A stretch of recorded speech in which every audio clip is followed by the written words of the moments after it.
നിങ്ങൾ എന്തിനെന്തെങ്കിലും ഒരുക്കണത്? ഞാൻ സ്വതേ അഴവുള്ളവനല്ലേ. അമ്മ പറയാറുണ്ട് എന്റെ മീഴകെല്ലാം അരിങ്ങോടൻ അപ്പൂപ്പന്റേതാണ്. സ്വഭാവമെല്ലാം അച്ഛൻ ചന്ദ്രു തമ്പുരാന്റെ. ഇനി നേർപ്പങ്ങൾ മാക്കത്തിനെ വിളിക്കും.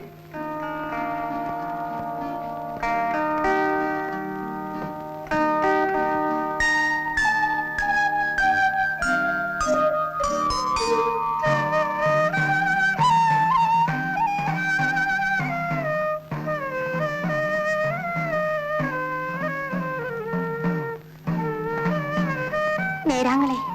എന്താ മാക്കം? എന്റെ നേരാങ്ങള കുന്നത്ത് കൊന്ന പൂത്തതുപോലെ ഇരിക്കുന്നു. രാജപുത്രി കുഞ്ഞിക്കണ്ണി കണ്ടാൽ ആനപ്പുറത്തേറി ജയിക്കാതെ തന്നെ എന്റെ ആങ്ങളേര് കൂടെ എങ്ങ് പോരും. നീ എന്തിനു സംശയിക്കുന്നു?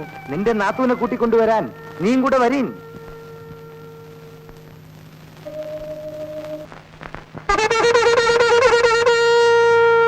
സർവമംഗളമംഗല്യേ ശിവേ സർവാർത്ഥസാധകേ ശരണ്യേ ത്രംബകേ ദേവി നാരായണ നമോസ്തുതേ.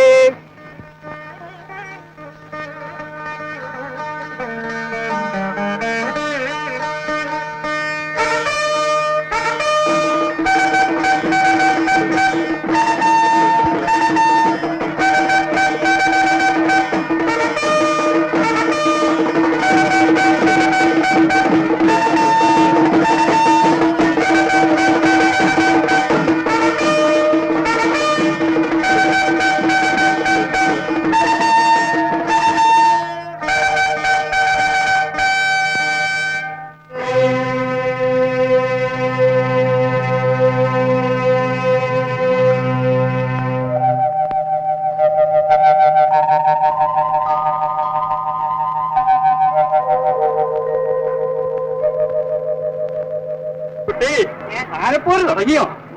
ഇല്ല. ഭാഗ്യം. രാജപുത്രി എവിടെ ഇരിക്കുന്നു? ആണ്ടിരിക്കുന്നു.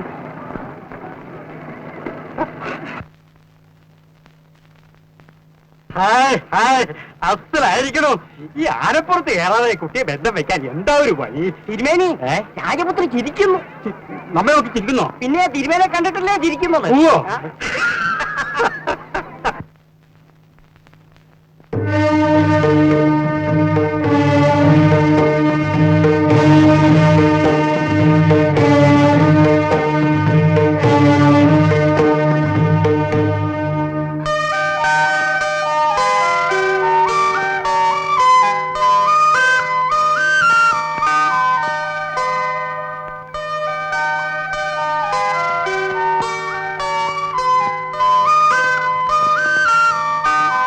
ആരാടാ കിടാങ്ങള്?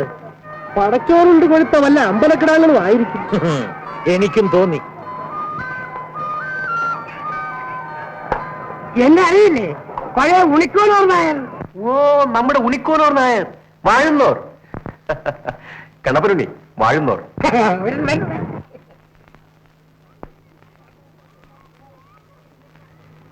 മഹാരാജാവേ, ഈ പോരാളികളെ ഓർക്കുന്നുണ്ടോ? പണ്ടെങ്ങോ കണ്ടിട്ടുള്ള ഒരു ഓർമ്മ. ഇത് മരിച്ചുപോയ ആരോമൽ തേജവരുടെ നേർബങ്ങൾ ഉണ്ണിയാഴ്ചയുടെ മകൻ ആരോമലുണ്ണി. ഇത് ആരോമൽ തേജവരുടെ മകൻ തങ്ങപ്പനുണ്ണി. ശത്രു, എന്റെ അച്ഛനെ കൊന്ന ശത്രു. നാം എല്ലാം ഇന്നലത്തെ പോലെ ഓർക്കുന്നു. അത് ചന്തുച്ചേകരുടെ പുത്രൻ തമ്പിക്കുട്ടി. അടുത്തിരിക്കുന്നത് തമ്പിക്കുട്ടിയുടെ സഹോദരി മാക്കം.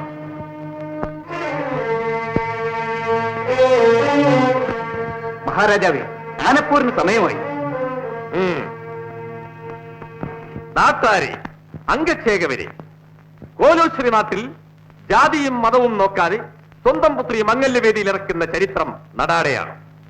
കാരണം തന്റെ പുത്രിയെ പാണിഗ്രഹണം ചെയ്യുന്നവൻ ധീരനായിരിക്കണം, പോരാളിയായിരിക്കണം.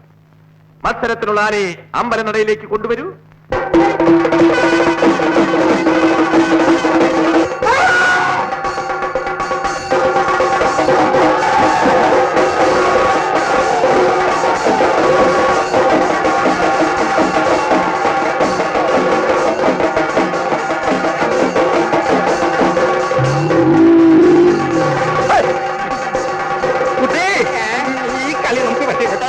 തിരുമേനി നമുക്ക് പഴയ കൊമ്പന്റെ പുറത്ത് കേറിയാ മതി.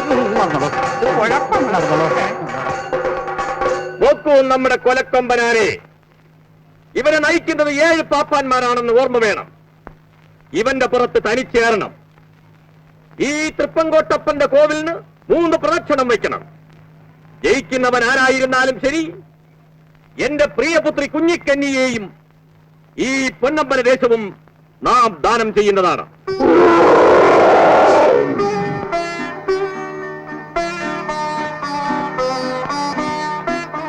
ഊരും പേരും പറഞ്ഞ് ആനപ്പുറത്തേറാൻ ധൈര്യമുള്ളവർ വരീൻ, ധൈര്യമുള്ളവർ വരീൻ. ആരുമുണ്ണി, എന്താ വേണ്ടത്?